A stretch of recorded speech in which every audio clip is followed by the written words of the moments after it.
안녕하세요. 경제시그널 조현선입니다. 오늘 오랜만에 유신익 박사님 모셨습니다. 안녕하세요. 네, 반갑습니다. 굉장히 오랜만에 뵙는 것 네, 같습니다. 네. 오늘은 환율 얘기를 해보려고 네. 하는데요. 이제 1,500원대가 걱정이 되는 거지만 낯설지는 않아진 것 같아요. 근데 이게 워낙 여파가 지금 여러 시장을 고려했을 때 여파가 크니까 고민이 되는 건데 이 시장 일단 어떻게 보세요? 그러니까 지금 환이 가장 약세를 보이는 주요국가 두 나라를 꼽자면 우리나라하고 일본이에요. 네. 엔달러도 러우 전쟁 터지고 유가가 급등, 금리가 급등할 때 그때 레벨에 지금 거의 다 와닿아 있고요. 네. 우리나라는 이제 그 수준을 넘나들고 있는 상황이죠. 근데 차별점이 또 뭐냐면 일본 같은 경우는 외국인이 그 주식 시장에서의 펀드 플로우가 계속 매수로 나오고 네. 우리나라는 팔고 있단 말이에요. 네. 그러니까 이게 한마디로 얘기하면 동맹국들 입장에서 봤을 때 그 달러 대비해서 환전을 하거나 달러에 대한 수요가 많은 두 국가가 공통적으로 환이 약세다라는 거는 공통적인데 중요한 건 시장에서의 특히 주식 에쿼티 마켓에서의 플로우는 외국인이 한쪽은 팔고 있고 그쵸. 우리는 팔고 있고 이쪽 일본은 사고 있다. 네. 그러니까 이 얘기인즉슨 뭐냐면 사실 시장 자체 주식 시장의 뜨거움은 인정하고 삼성전자와 하이닉스의 수출의 증가와 그다음에 그로 인한 성장세에 대해서는 다 인정이 되지만 네. 기본적으로 외국인들 입장에서는 아주 쉽게 먹을 만큼 먹었다. 배 부를 만큼 불렀다. 근데 이제 중요한 거는 우리나라 같은 경우는 이제 일본과 다르게 사실 이제 좀 삼성과 하이닉스에 대한 비중이 상당히 이제 큰 포지션을 차지하는데 네. 일본 같은 경우는 뭐 스미모토도 마찬가지고 여러 이제 화학, 소재, 그다음에 반도체, 자동차 뭐 이렇게 좀 퍼져 있기 때문에 네. 상대적으로 포지셔닝을 다각화하려는 입장에서 본다면 일본이 유리할 수 있고 그래서 이 상황이 결국 이제 우리 시장 자체에 파지티브한 상황은 아니다. 그러니까 고환율 때문에 그러니까 그런 거죠. 달릴 때 네. 빠른 마차를 타고 가다가 거기다가 이제 막 이 뭐라 그러죠? 관성으로 막 빨리 가다가 이제 내리막길을 갈 때 속도가 더 붙잖아요. 더 붙죠. 그러니까 그럴 때는 정말 조금만 이제 마차가 조금만 힘을 내도 그냥 확 달려갈 수 있는데 문제가 되는 건 뭐냐면 이제 가파른 언덕이 나오게 되면 언덕이 나올 때는 이제 이 그전과는 다르게 굉장히 더디고 힘들게 갈 수밖에 없는 이제 역반향이 올 수 있죠. 네. 그 역반향이 올 수 있는 가능성, 잠재적 요소가 계속 쌓이고 있는 거다. 뭐 이런 판단입니다. 사실 우리가 우려했던 게 또 그런 거잖아요. 가파르게 시장이 좋아지는 만큼 가파르게 말씀대로 네. 너무 힘들어지는 거 아니냐였는데 그럼 이렇게 좀 다양화를 하기 위해선 지금 우리가 이 현 시점에서는 어떤 부분들이 좀 보완이 되어야 하는 걸까요? 시장에. 뭐 일단 투자자들 입장에서도 일단 한쪽에 모든 것들이 삼성 하이닉스 반도체에 이제 몰빵이 되어 있잖아요. 네. 그러니까 지수도 마찬가지고 ETF도 마찬가지고 최근에 나온 펀드들도 마찬가지고 맞아요. 다 그런 상황인데 이제 이럴수록 이제 백투 베이직 원칙에 이제 각해서 좀 자산을 갖다가 다변화하거나 그리고 포트폴리오를 갖다가 분산 투자를 해야 되는 내수 방어와 그다음에 지금 채권 같은 경우는 사실 미국의 뮤추얼 펀드의 그 플로우를 보시면요. 네. 미국 같은 경우도 주식형 펀드, 뮤추얼 펀드에서는 돈이 빠지고 있어요, 지금. ETF는 물론 들어오는데, 네. 그게 ETF 들어온 게 작년도에 너무 셌으니까 방어가 돼서 플러스가 나오다가 요즘에는 총량이 마이너스가 나오고 있거든요. 그러니까 그러면서도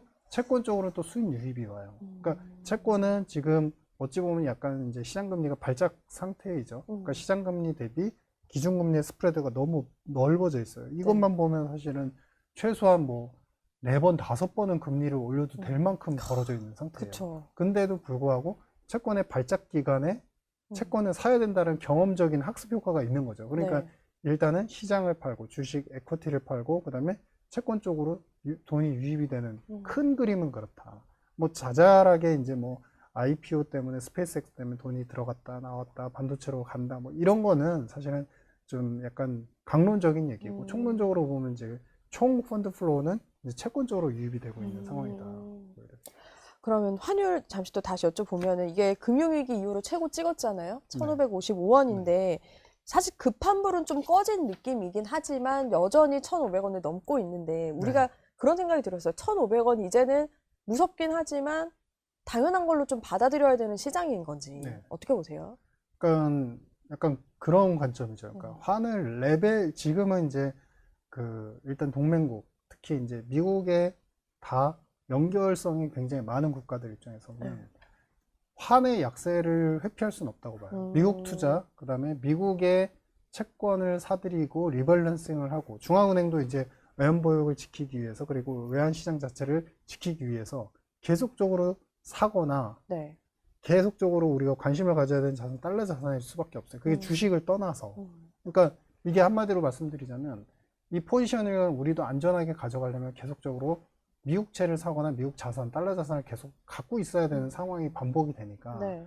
아무리 국내 시장에서 주식형에 대한 이제 우리나라 주식에 대한 비중을 갖다 해외 주식 대비해서 넓힌다고 해도 총량적인 자산, 채권, 달러 자산에 대한 비중들은 계속 오르면 오를수록 더 갖고 가야 되는 거죠. 그러니까 즉 한마디로 말씀드리면 약간 라떼는 말이야 하면서 이제 1,500원대 가면은 무조건 금융위 가고 환율 위기가 왔다. 그러니까 그때 그 레벨은 지금과 그 비교 선상에 있기조차 않다. 그러니까 이건 마치 뭐냐면 아이가 7살 때 밥 한 그릇 먹는 것과 성인이 돼가지고 20살이 넘었는데 밥 2그릇 먹었다고 너 절대량이 너무 많으니까 너 먹지 마. 이거는 이제 말이 안 된 잣대다. 그러니까 체력적인 부분이 우리나라가 이제 순대외 채권 국가인데 네. 이제 중요한 거는 작년도에 순대외 채권 평가 금액이 1조를 넘었다가 최근에 7천억 달러 정도로 이제 좀 줄어들었어요. 그러니까 네. 이게 왜 그러냐면은 외국인이 갖고 있는 자산이 더 평가액이 많아지면서 주식도 그렇고 모든 자산들이 많아지면서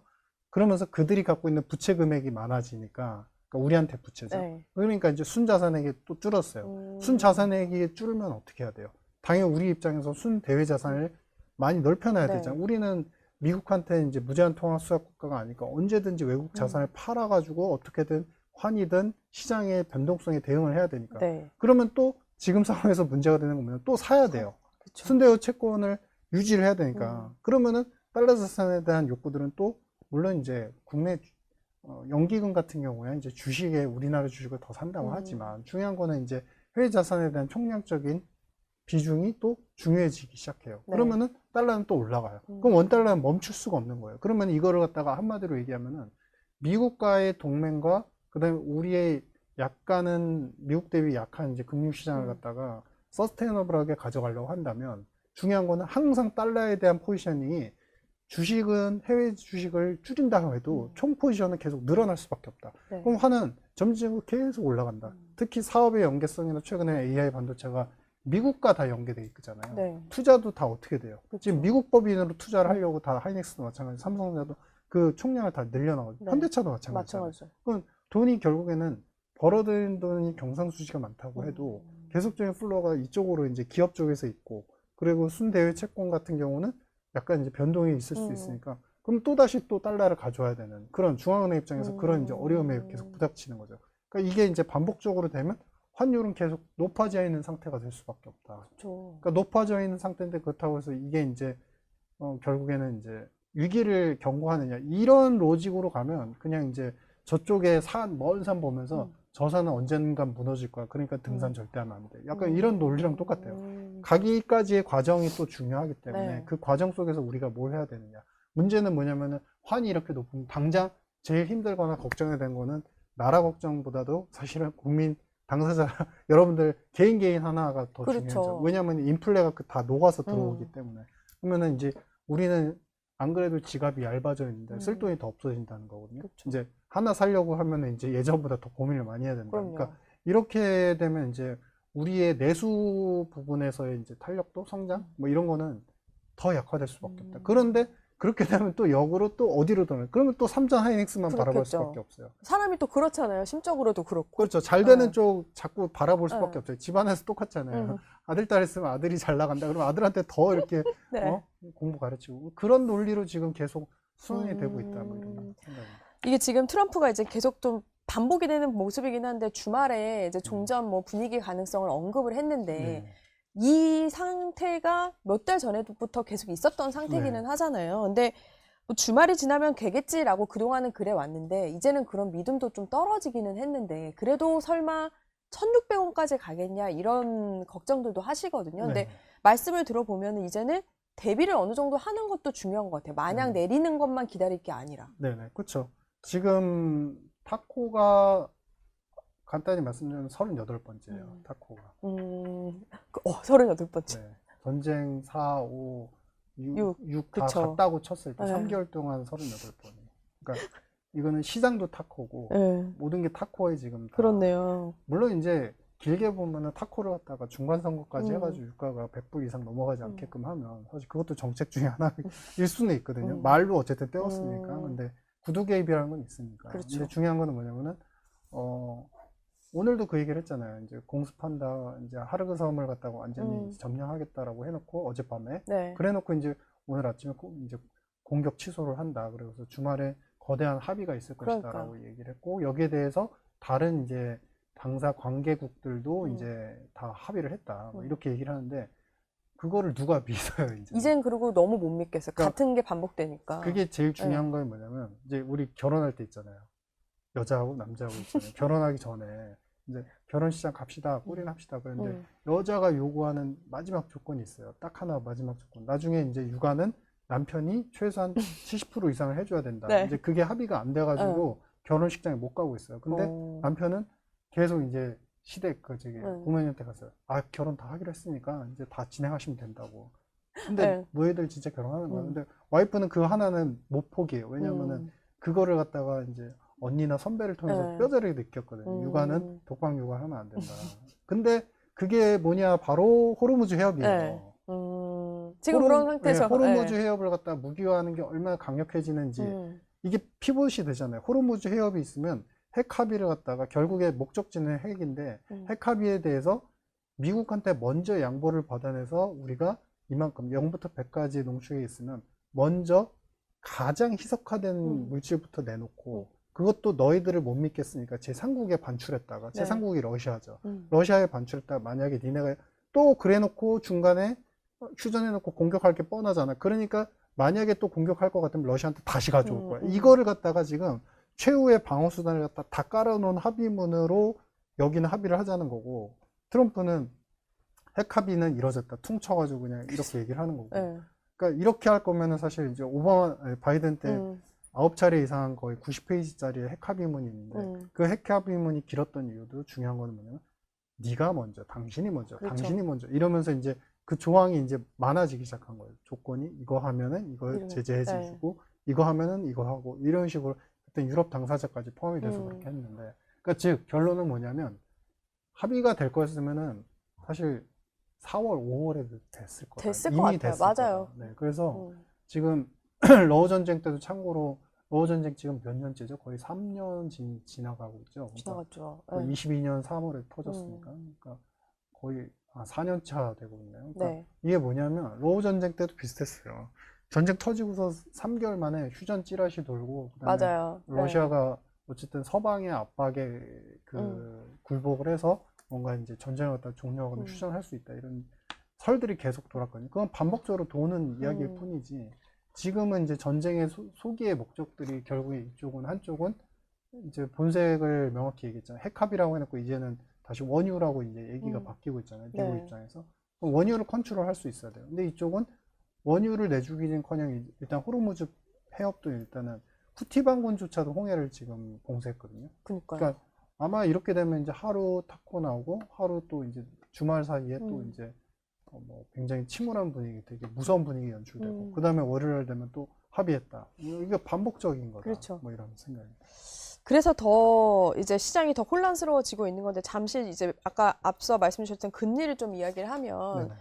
미국 5월 CPI도 3년 만에 최고치가 나왔고 이제 다음 주에 케빈 허시 의장 첫 FOMC가 있잖아요. 근데 뭐 금리 인상을 할 거다라는 여론들은 계속해서 나오고 있었지만 이게 실제로 상승을 하지 않더라도 메시지도 중요할 것 같거든요. 언젠가는 하겠다라는 메시지는 계속해서 보내고 있으니까 이번에 첫 FOMC는 어떻게 전망을 하세요? 그 매파적일 수밖에 없죠. 그러니까 매파적인데 이제 당연히 말씀하신 것처럼 올리면서 매파를 할 거냐, 그리고 더 구체적으로 타이트닝의 시점을 갖다 예고하면서까지 이제 매파적일 거냐, 아니면 그냥 말만 매파적일 거냐, 뭐 이거거든요. 근데 일단 케빈 허시가 처음에 취임하면서 치러지는 이제 어떻게 보면 연례 FOMC이기 때문에 이번에 금리를 바로 올릴 것 같진 않아요. 왜냐면은 그들 사이에 합의가 뭐 일정 부분 이제 이번에 올립니다. 이렇게 이미 컨센서스가 나와 있을 것 같진 않아요. 근데 네. 이제 다만 FOMC 주 인사들이나 페드 인사들이 그동안 4분 정도가 이제는 인플레 대응할 필요가 있다. 이 때가 왔다라고 이제 이미 경고를 했었고, 그다음에 어제 ECB가 이제 주어진 이미 예고가 되긴 했지만 네. 이 금리를 올렸잖아요. 네. 그러면은 이번에는 이제 결국에 어느 강도로 얼마만큼 올릴지에 대한 힌트를 주는 그리고 점도표하고 성장률에 대한 패턴. 그러니까 여기에 이제 촉각을 곤두세우게 되면 시장은 당연히 발작을 계속적으로 반복적으로 일으킬 수밖에 그렇죠. 없다. 실제로 금리 올리기까지 어느 정도는 이제 시장 금리의 상승 그리고 이제 이미 이 기준금리하고 이 장기금리가 지금 30년물이 5%니까 스프레드가 200bp 이상 지금 네. 벌어져 있는 되게 넓어요. 그러니까 이 정도면은 금리를 당연히 올리는 수순은 맞는데 이제 결국에는 언제, when, 그 다음에 얼만큼, how, 그러니까 네. 얼만큼 뭐 빅스텝을 할 것인지 아니면은 한번 올리고 서서히 지켜보면서 갈 것인지 이거에 대한 판단만 나왔다. 이런 판단. 그렇기 때문에 우리도 사실 무시 못하는데 오늘 한 기념식에서 이 신현종 한국은행 총재가 네네. 늦지 않게 금리 인상이 필요할 거다라고 했거든요. 그러니까 어쨌든 예고를 계속해서 하고 있는데 이게 어떤 의미이고 또 어떤 시점이 될 거라고 보세요? 그러니까 당연히 이제 미국발이 먼저 시작이 된 거고, 그렇죠. 그리고 우리 입장에서는 이제 환에 대한, 그러니까 원유 공급에 대한 쇼티지, 그러니까 좀 부족하는 것도 당연히 존재하지만 이제 환이 너무 불안정하잖아요. 그러니까 환이 너무 불안정해서 모든 방안을 강구를 해도 이거는 이제 어떻게 보면 세계적인 질서, 특히 미국에 연동된 경제 국가의 입장에서, 반도체 연동된 국가 입장에서 재투자를 해야 되는 그런 입장에서 환은 계속 불안정할 수밖에 없는 거예요. 왜냐면 들어왔다고 해서 그게 안착이 되고 거기서 플로우가 달러가 풀리는 게 아니잖아요. 그러니까 그렇죠. 달러가 또 밖으로 나가야 되는 과정이 있고, 그 다음에 총량적으로 보면 순대의 채권 규모를 갖다 유지해야 되는 측면이 있고, 그러니까 이런 것들을 다 고려해 보신다면 사실 1차적으로 이제 환 때문에라도 금리를 올려야 되는 상황인데 미국도 이제 이미 올릴 게 예고가 되고 있잖아요. 근데 지금 복잡해질 수밖에 없는 거죠. 왜냐하면 생각이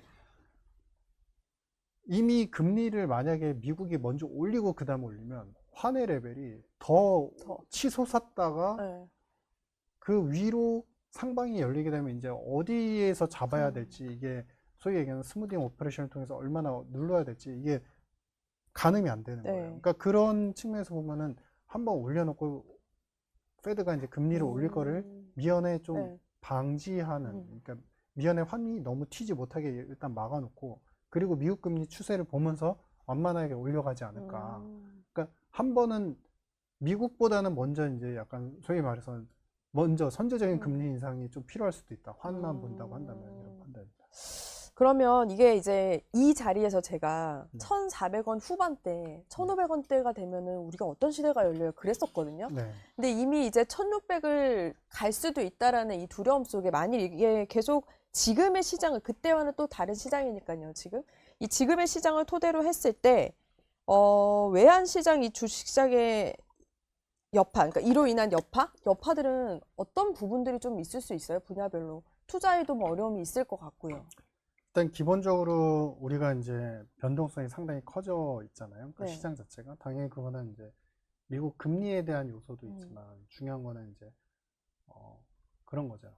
이제 미인대를 해요. 미인대를 하는데 학식도 좋고 그 다음에 집안에서 되게 엄격한 좋은 교육을 받고 자랐고 그리고 뭐 여러 가지 이제 선행도 많이 했고 그리고 이제 공부도 되게 잘해서 이제 인텔리전스트하고 근데 이제 그 중에서 하나 독보적인 게 또 굳이 꼽자면 뭐냐면은 아름다움이 너무 출중해요.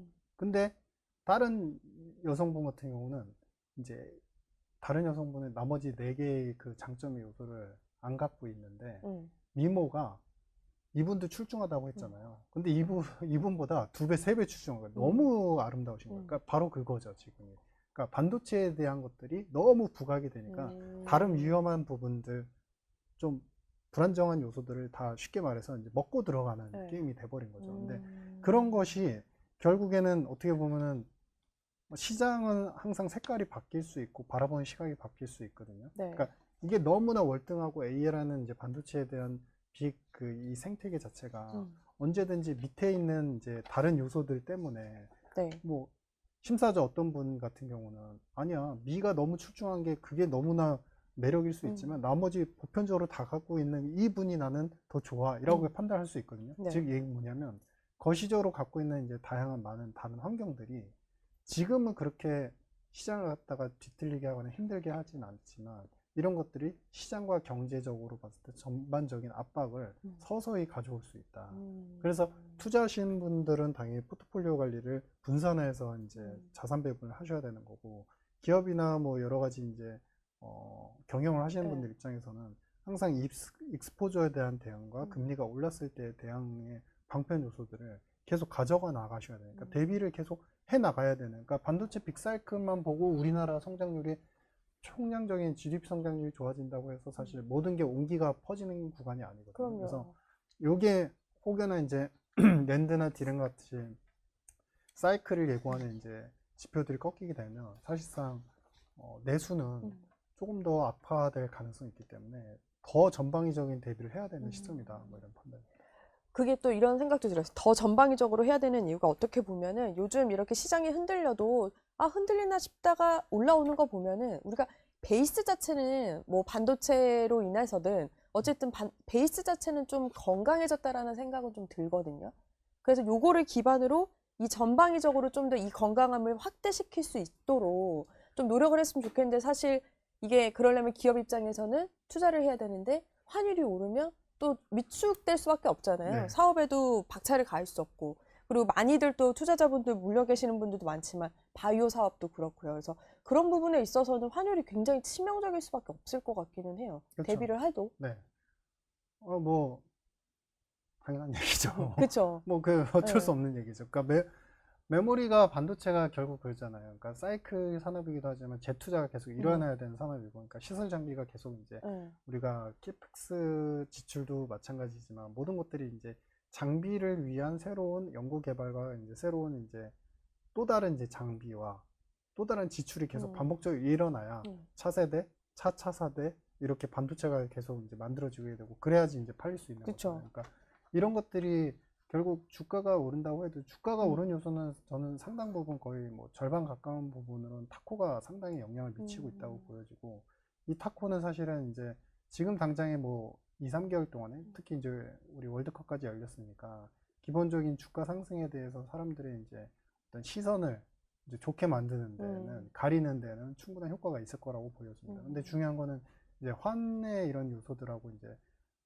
또 한 가지 중요한 게 이제 미국에서도 전략 비축류가 지금 거의 2분의 1가량 줄은 상태예요. 그러니까 거의 주간으로 보면 1000만 배럴씩 쓰여지고 있거든요. 네. 그러니까 그리고 민간의 상업용 재고도 빠르게 소진이 되고 있어요. 그래서 업계 관계자나 뭐 다우나 이제 엑스모빌 이런 관계자분들은 이제 경영진들은 정부한테 얘기를 하고 싶고, 그리고 중요한 거는 이제 아티클들을 통해서 확인해 보시면 한 4개월치 남아있다는 거예요. 평균적으로. 그러니까요. 지금 수준으로 이제 수준이 물론 이제 산유국이긴 하지만, 근데 중요한 건 이러한 의사와 경고가 백악관하고 소통이 안 된다는 거예요. 왜냐하면 그분들도 거기에 문구에 딱 써 있어요. 뭐라고 써 있는지 아세요?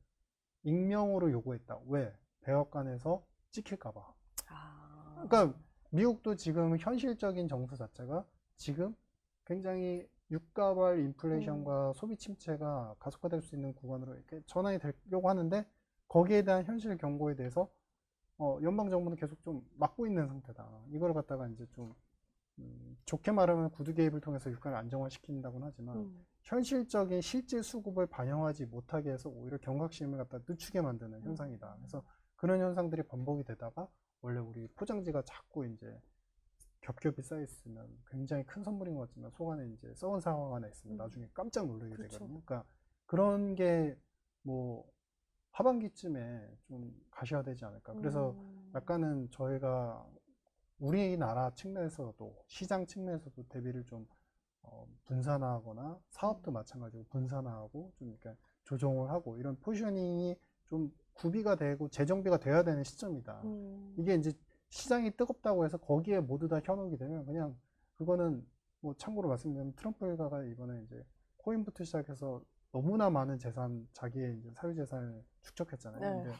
근데 뭐 트럼프 대통령이 이거는 좀 윤리의식에 어긋나다 뭐 이런 얘기를 하는데, 그게 이제 우리나라에서만 그런 의견이 있는 게 아니고 미국에서도 트럼프 관련된 투자를 했던 민간 투자 관계자들도 피해를 다 봤어요. 보니까 상당 부분 피해 보고 이제 이분들만 일가만 이제 수익을 딱 본 거예요. 그러니까 이런 부분에서 우리가 좀 예의주시하면서 좀 조심해야 되지 않을까 이렇게 생각합니다. 그래서 계속 사람들도 걱정하는 게 사실 AI 거품론도 계속해서 나오고 있고 반도체도 이제 사이클이 끝날까봐 하는 그런 두려움도 계속 있는데 제일 궁금한 건 사실 갑자기 피크아웃이 올까봐 걱정되는 거거든요. 네. 근데 이게 언제쯤부터 걱정을 해야 되는 단계인지 참 어려운 답이겠지만 그 시점이라는 걸 언제쯤으로 알면 좋을까요? 시점보다는 음, 제가 이제 신이 아니고 음. 신도 못 맞출 거예요, 아마. 왜냐하면 그럴 것 이거는 같아요. 반도체와 이 AI 그 공룡과 음. 같은 생태계에서 엔비디아 젠상 대표는 이제 세일즈도 정말 잘하잖아요. 네. 한국에 와서 세일즈 하면서 마치 우리나라한테 뭘 주는 것처럼 얘기를 하겠는데, 그러니까 그만큼 이해 관계자와 그 관련된 경영진과 당사자들이 국제적으로 너무 많이 있기 때문에 이거를 시점을 맞추는 거는 제가 헐렁 말한다고 해도 틀릴 수밖에 없고 맞지도 않아요. 근데 제일 중요한 건 뭐냐면은 그 대신 모니터링할 그 피벗 포인트를 우리가 찾을 수 있죠. 네. 그러니까 첫 번째는 미국에서도 지금 앞으로 데이터 센터를 짓는 데 있어서 프리 캐시 플로우를 가지고서 영업 현금을 가지고 투자하는 금액들도 있지만 네. 그게 한 1조 4천억, 5천억 달러 정도 되고 나머지 1조 5천억 달러 정도는 외부에서 조달할 상황에 예고가 되어 있어요. 네. 그러니까 앞으로 이제 현금이나 아니면 자기가 갖고 있는 현금이나 추가 이제 조달을 해서 3조 달러를 이제 조달할 건데 그렇기 때문에 우리가 시장 금리에 더 민감할 수밖에 없는 거죠. 그러니까 국채 금리가 5%를 넘나들고 있는 상황이 장기화되면 조달하는 상황이 안 좋을 수 있다. 근데 다만 지금 투자 등급의 회사채 시장은 미국이 굉장히 뜨거워요. 지금 국채하고의 스프레드는 가장 좁아져 있어요. 네. 그러니까 회사채 시장은 제일 좋은데 네. 근데 이거는 뭐냐면 투자 등급이고 투기 등급 이제 트리플 B 이하이거나 아니면 하이힐드 채권의 이자율은 이제 세 번째 5.5 천장을 뚫으려고 하고 있거든요. 근데 이게 두 번 정도 있었어요. 그러니까 네. 작년에는 왜 CDS 프리미엄 왜 부채 리스크가 너무 크다 이러면 네. CDS 올라갈 때 그때 한번 이제 뚫으려다가 다시 내려갔고 그리고 이제 올 초에 이제 전쟁 딱 네. 터지자마자 근데 네. 타코로 또 막아놨고 근데도 이제 스물스물 다시 올라오고 있죠. 그러니까 이런 금리와 관련되는 지표들 그다음에 마지막 하나가 이제 재정. 그러니까 재정 구축 효과라고 해서 제가 이제 뭐 최근에 트럼프의 진실에서 그런 얘기를 많이 했는데 구축 효과가 항상 빨리 오니까 트럼프 행정부가 어디다 돈을 쓰는지를 집중하셔야 된다. 이게 네. 시장 피크아웃하고도 맞물릴 수 있다. 그러니까 즉 작년에는 이제 우리가 재량 지출이라는 항목을 통해서 이제 정부가 지원을 많이 해줬거든요. 네. AI와 테크 기업들한테. 근데 올해 같은 경우는 전쟁에 돈 쓰느라고 이걸 못 쓰고 있어요. 그리고 이제 언제 끝날지 모르는 이제 뭐 장기적인 전쟁이 되고 있고 그래서 지금 상황에서는 정부 지출하고 그다음에 금리 그다음에 회사채 시장 투자 등급의 이 좁아진 스프레드가 어떻게 또 변동하는지 이 세 가지를 굉장히 유의 있게 봐야 된다. 물론 이제 추가적으로 더 연결해서 보자고 한다면 뭐 이제 은행의 대출 태도라든지 은행의 유동성 지수 너무 많은 것들이 있긴 하지만 가장 중요한 이 세 가지 잣대 지표가 제일 그 판단에 네. 피크아웃의 중요 잣대가 될 것이다 이렇게 보죠. 오, 굉장히 중요한 정보입니다.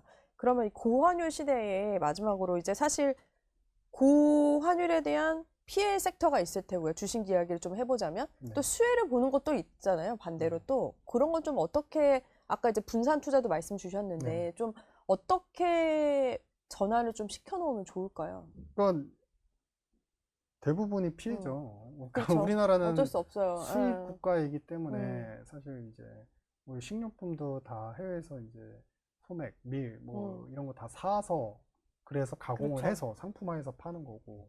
그래서 내수 방어가 특히 잘 되는 그런 섹터는 그렇게 많지 않아요. 그런데 이제 컨텐츠 관련돼서 K 컨텐츠 같은 경우는 이제 우리가 서비스가 그 어떤 무형의 네. 그런 노래, 음악, 가곡 뭐 이런 거를 이제 세일즈 하는 입장에서 보면 그래도 이제 방어적인 스탠스가 되고 참고로 보면은 이제 우리 트럼프 이기 딱 출범하자마자 이제 관세 때문에 환율 급등하니까 네. 그때 컨텐츠들을 빚을 봤었거든요.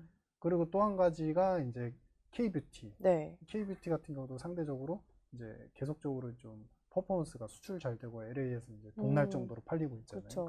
그러니까 이런 것들에 대해서 포지션이 많지는 않지만 일부의 섹터에 그런 이제 방어적인 포트폴리오가 있으니까 이런 포트폴리오 그리고 앞서 말씀드린 바와 같이 이제 단기채 같은 경우도 이자율이 높기 때문에 단기채가 월 이자를 받으면서 이제 만기 되면 재투자하면은 이게 그 이자만 해도 사실 만만치 않아요. 그러니까 굉장히 매력적이에요. 그래서 이런 식으로 이제 다변화하는 전략을 좀 가져가시는 게 필수적일 것 같다. 너무 하나에 좀 몰입되는 건 좀 위험해 보인다. 이런 판단입니다. 요럴 때 그러면 금리 인상 이야기도 나오고 하니까 네. 비트코인, 금 이런 건 사실 좀 어떻게 관리를 해야 돼요? 갖고 계신 분들도 꽤나 되실 텐데. 금 같은 경우도 이제 많이 떨어졌고, 뭐 비트코인 같은 경우는 금리 인상 얘기가 나오면서 또 많이 떨어지기도 하잖아요.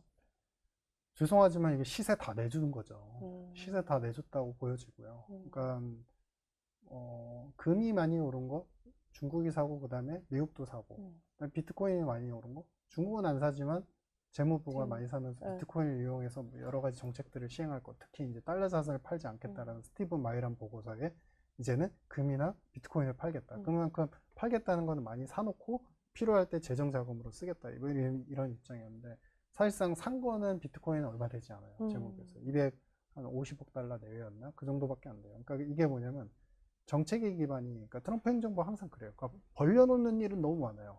항상 너무 많이 하는데 이게 논리적으로 그 하나가 스테디하게 계속하는 게 아니라 한 번 벌려놓고 1년 있다 또 이제 욕심이 많아서 지정학 패권도 가져야 되고 이제 중국 블록에 갖고 있는 이제 원유도 가져야 되니까 여기까지 이제 전쟁을 하는데 전쟁이 쉽게 끝날 줄 알았지만 안 끝나잖아요. 그러니까 여긴 또 돌아볼 겨를이 없는 거예요. 그러니까 그만큼 프리미엄이 트럼프 행정부에서 사실 모든 자산들이 프리미엄이 많이 붙었었죠. 근데 프리미엄이 아웃이 되는 구간이기 때문에 지금은 이제 금이 그래도 결국에는 이제 우리 금가가 오를 때는 맨날 그 얘기 했잖아요. 저는 그게 의아하더라고요. 채굴량이 이제 너무 남지 않았다. 고갈된다. 근데 고갈이 되는데 왜 그런지 왜 떨어지나요? 그러니까 프리미엄이 제거가 된 거죠. 그러니까 그래서 제가 항상 말씀드린 게 주가가 오르고 가격이 오르면 사람을 혼돈을 시킨다니까요. 마치 그 산업이 없으면 안 되는 것처럼. 근데 지금 여전히 부족하다고 하는데 왜 가격이 떨어지냐 말이에요. 그것도 고점에서 상당 부분 떨어지고 있잖아요. 은 같은 경우는 거의 이제 반토막 나고 있잖아요. 상단에서. 그러니까 이 얘기는 뭐냐면 프리미엄이 약간 아웃하고 있는 국면이기 때문에 이럴수록 이제 배분을 해야 되고 금에만 모든 포지션이 올인돼 있으신 분들은 자꾸 리밸런싱을 하셔야죠. 뭐 그런 개개인의 분들마다 어떤 포지션인지 제가 다 알 수는 없으니까. 근데 중요한 거는 추후에 자금을 마련해서 또 역사적인 어떤 최저점에서 내가 더 이제 사드리겠다. 이런 이제 장기적인 플랜이 있으셔야 됩니다. 이거 단기에 뭐 마지막 왜 피날레는 항상 뜨겁다고 하잖아요. 그게 은과 금이 한번 보여줬던 것 같고 비트코인은 이미 이제 그 전에 빨리 보여줬던 것 같고 그래서 좀 포지셔닝을 좀 길게 잡고 좀 철저하게 좀 관리를 해 나가셔야 될 것 같다 이런 생각입니다. 알겠습니다. 오늘도 유익한 정보와 이야기 감사드리면서 또 다시 뵙겠습니다. 유신익 박사님이었습니다. 고맙습니다. 네, 감사합니다.